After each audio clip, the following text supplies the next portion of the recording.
Welcome to The Explainer. Today we're diving into a profoundly personal spiritual text. It's framed as a direct message from God to you, the reader. And it doesn't just offer some kind of vague comfort. It lays out a highly specific, actionable three-step framework to literally banish anxiety and calm your soul.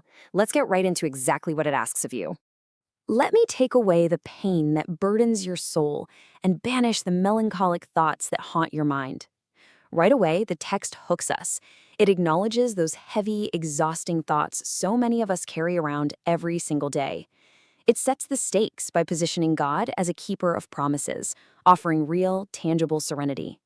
So here is our roadmap for today. First, a message of peace. Second, give your heart completely.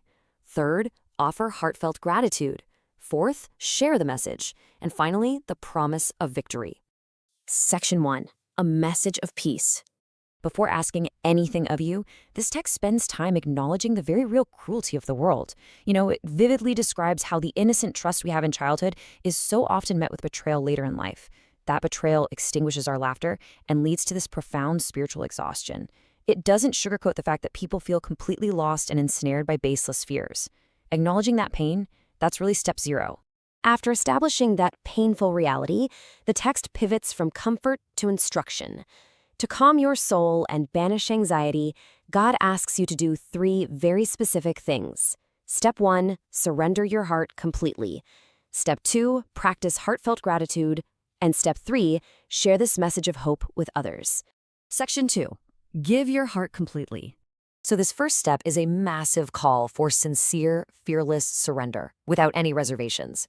The text points out that if you only offer your heart conditionally, like only when it suits you, your faith completely lacks a foundation.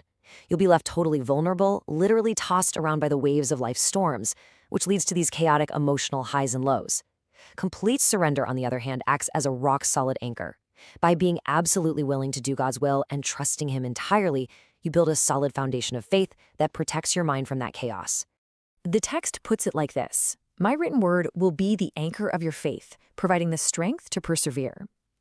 Nourishing your spirit with this written word is the ultimate stabilizing force. It's the thing that keeps you grounded when those inevitable doubts and challenges pop up. Section 3. Offer heartfelt gratitude. Okay, for this next step, the text actually instructs you to physically prepare. It asks you to take time in silence, maybe by raising your hands or closing your eyes, and actively compile a list of your blessings. You're encouraged to express sincere thanks for everything: your past and expected blessings, the air you breathe, your family, and even those seemingly small things that give you purpose. But crucially, and this is a huge point, you are also asked to give thanks for the bitter trials and failures. Now, you might be wondering, why on earth would I thank God for failures? Well, the text frames this powerful act of gratitude as a healing mechanism. Practicing gratitude, especially when your soul weeps or your heart aches, fundamentally removes a blindfold from your eyes. It allows you to clearly see the blessings that are already sustaining your life. It says, express gratitude sincerely and completely. Even if you believe you have no blessings, give thanks for your ability to give thanks. It demands gratitude even in the absolute darkest depths of despair.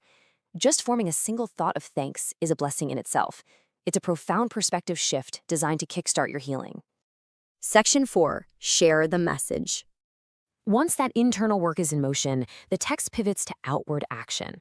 It points out a really stark contrast in human nature. To the world, a lot of people appear completely content, right? But their secret reality is often quite different.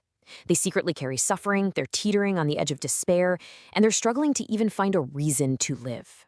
Because of this hidden suffering all around us, the final step asks you to go out and reveal the miracle of love and happiness occurring in your own heart. By spreading this message, you provide others with the vital reassurance that they are loved and cherished. And the amazing promise here? As you share this love, you too will be enveloped in peace, completely free from anxiety. Section 5. The promise of victory. We've reached the climax of the text. For those who adopt these 3 steps, the source guarantees some incredibly sweeping divine assurances. We're talking supernatural miracles, open doors, the defeat of surrounding adversaries, stating that literally no one can stand against you. It even makes highly practical promises, like freedom from literal chains and financial debt, replacing all your fear with unwavering strength and determination. The conclusion is just remarkably empowering. You will not live defeated. no one can stand in your way. You are already triumphant over all challenges. The text is urging you to completely reject despair, assuring you that through this divine framework, you are more than a conqueror. After laying out the pain of the world, those 3 steps to peace, and the ultimate promises of victory, the text leaves the responsibility entirely in your hands with one final provocative question. Now answer me. Do you believe and do you love me?